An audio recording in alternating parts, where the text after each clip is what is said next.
வாங்க சிந்து சமவெளி நாகரிகம் பத்தின நம்ம பயணத்தை தொடரலாம். போன பகுதியில புவியியல் தோற்றம் பத்தி பார்த்தோம். ஆனா இந்த நாகரிகம் வெறும் செங்கற்களும் சிதைவுகளும் மட்டும் இல்லையே, அதை உருவாக்குன அந்த மக்கள் யாரு? கிட்டத்தட்ட 4000 வருஷத்துக்கு முன்னாடி அவங்க எப்படிப்பட்ட ஒரு அதிநவீன வாழ்க்கைய வாழ்ந்தாங்க? வாங்க அந்த மாபெரும் நகரங்களுக்குள்ள நேரா போய் அவங்களோட கதையை தெரிஞ்சுப்போம். ஒரு நிமிஷம் யோசிச்சு பாருங்க, இதுக்கு உங்க பதில் என்னவா இருக்கும்? ஏன்னா நம்ம பார்க்க போறது ஏதோ பழைய இடிஞ்சு போன நகரங்களை பத்தி இல்ல.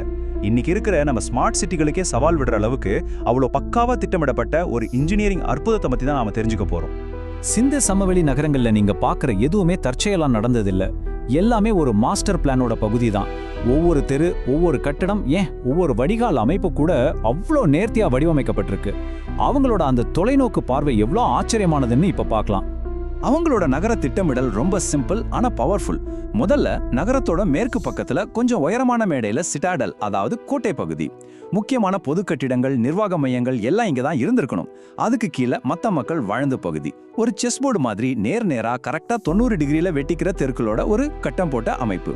ஆனா இது எல்லாத்தையும் விட பெரிய ஹைலைட்டே அவங்களோட தரைக்கடியில போன அந்த வடிகால் அமைப்பு தான். எந்த ஒரு பெரிய நகரத்தோட மிகப்பெரிய பிரச்சனையும் என்ன? கழிவு நீர் தேக்கம், அதனால பரவுற நோய்கள் தானே. ஆனா பல ஆயிரம் வருஷத்துக்கு முன்னாடியே சிந்து சமவெளி மக்கள் இதுக்கு ஒரு சூப்பரான தீர்வை கண்டுபிடிச்சிருக்காங்க. ஒவ்வொரு வீட்லேருந்து கழிவு நீரை வெளியேற்ற மூடிய தரைக்கடியில போன ஒரு வடிகால் அமைப்பு. இது சும்மா ஏதோ டெக்னிக் இல்ல, பப்ளிக் ஹெல்த், அதாவது பொது சுகாதாரத்துல அவங்க செஞ்ச ஒரு புரட்சி. இதை விட ஷாக்கிங்கான விஷயம் என்ன தெரியுமா? ஹரப்பாவுல கிடைக்கிற செங்கலோட அளவும் பல 100 கிலோமீட்டர் தள்ளி இருக்கிற இன்னொரு ஊர்ல கிடைக்கிற செங்கலோட அளவும் ஒண்ணு. அவங்க பயன்படுத்தின எடை கற்கள், நகர அமைப்பு, மட்பாண்டங்கள்னு எல்லாமே ஒரே மாதிரி இருக்கு. இது எப்படி சாத்தியம்? இதுக்கு ஒரே பதில் தான் இருக்க முடியும். ரொம்பவே சக்தி வாய்ந்த ஒரு மையப்படுத்தப்பட்ட நிர்வாகம் அங்க இருந்திருக்கணும். சரி, இவ்வளவு கச்சிதமான நகரங்களை கட்டின அந்த மக்கள் யாரு? அவங்களோட சமூகம் எப்படி இருந்துச்சு? வெறும் கட்டிடங்களை பத்தி பேசினது போதும், வாங்க இப்ப அந்த மனிதர்களோட வாழ்க்கைக்குள்ள கொஞ்சம் எட்டி பார்ப்போம். சிந்து சமவெளி சமூகத்தோட முக்கியமான அடையாளமே அது ஒரு நகர்ப்புற சமூகங்கிறது தான். அந்த காலத்துல மற்ற நாகரிகங்கள்ல அரசர்கள், போர் வீரர்கள்னு இருந்தப்போ இங்க வணிகர்களும் கைவினைஞர்களும் அடங்கின ஒரு வலுவான நடுத்தர வர்க்கம் சமூகத்துல முக்கிய பங்கு வகிச்சிருக்கு. இது ரொம்பவே தனித்துவமான ஒரு விஷயம். அவங்களோட சமூக அமைப்பை பார்த்தா விவசாயிகள், தொழிலாளர்கள் மாதிரி உழைக்கும் வர்க்கம் தான் பெரும்பான்மையா இருந்திருக்காங்க. ஆனா சமூகத்தோட பொருளாதாரத்தை இயக்குன சக்தியா இருந்தது வணிகர்களும் கைவினைஞர்களும் தான். இவங்களுக்கு மேல பூசாரிகளோ அல்லது ஆளும் வர்க்கத்தினரோ ஒரு சின்ன குழுவா இருந்திருக்கலாம். இந்த சமூக ஏற்றத்தாழ்வை நாம் அவங்க வாழ்ந்த வீடுகள்லயே நேரடியா பார்க்க முடியும். ஒரு பக்கம் வியாபாரிகள் வசதியானவங்க வாழ்ந்த பெரிய பெரிய வீடுகள், பல அறைகள், மாடிகள்னு நல்லா கட்டியிருக்காங்க. இன்னொரு பக்கம் தொழிலாளர்களுக்காக வரிசையா கட்டப்பட்ட சின்ன ஒரே மாதிரியான சிங்கிள் ரூம் வீடுகள். பாருங்க, 4000 வருஷம் கழிச்சும் அந்த செங்கற்கள் அவங்களோட சமூக கதையை நமக்கு சொல்லுது. இவ்வளோ பெரிய நகரங்கள், அங்க லட்சக்கணக்கான மக்கள் வாழ்ந்திருக்காங்க. இவங்க எல்லாருக்கும் சாப்பாடு எங்கிருந்து வந்துச்சு? நிச்சயமா அதுக்கு பின்னாடி ஒரு வலிமையான விவசாய கட்டமைப்பு இருந்திருக்கணும். அது அவங்க எப்படி சாத்தியமாக்கினாங்க? இவங்களோட பிரதான உணவு கோதுமையும் பார்லியும் தான். இந்த 2 பயிர்களையும் பெருமளவுல விளைவிச்சுதான் அந்த பெரிய நகரங்களுக்கு உணவளிச்சிருக்காங்க. ஆனா அதோட நிக்கல, குஜராத்ல இருக்கிற லோத்தல், ரங்பூர் மாதிரியான பகுதிகளில் அரிசி விளைவிச்சதுக்கான ஆதாரமும் கிடைச்சிருக்கு. இதுல இருந்து என்ன தெரியுது? ஒவ்வொரு பகுதியோட சூழலுக்கு ஏத்த மாதிரி விவசாயம் பண்ற அளவுக்கு அவங்க திறமையா இருந்திருக்காங்க. ஆனா அவங்களோட விவசாயத்துல ஒரு மிகப்பெரிய சாதனை இருக்கு. சொல்ல போனா இது ஒரு வேர்ல்டு ஃபர்ஸ்ட். அதுதான் பருத்தி. ஆமாங்க, உலகத்திலே முதல் முறையா பருத்திய விளைவிச்சு அதுல இருந்து துணி செஞ்ச பெருமை சிந்து சமவெளி மக்களுக்கு தான் சேரும். இது அவங்க பொருளாதாரத்துக்கே ஒரு கேம் சேஞ்சரா இருந்துச்சு. அவங்களோட மிக முக்கியமான ஏற்றுமதி பொருளும் இதுதான். சரி, பருத்தி மாதிரி ஒரு மதிப்புமிக்க பொருளை கண்டுபிடிச்சதும் அவங்க சும்மா இல்ல, அதை வச்சு ஒரு பெரிய உலகளாவிய வர்த்தகத்தையே ஆரம்பிச்சிட்டாங்க. சொல்ல போனா வெண்கல காலத்திலேயே அவங்க ஒரு குளோபல் ட்ரேட் பவரா இருந்திருக்காங்க. அவங்க கப்பல்கள் மூலமா பல நாகரிகங்களை இணைச்சிருக்காங்க. இதுக்கு வரலாற்று ஆதாரமும் இருக்கு.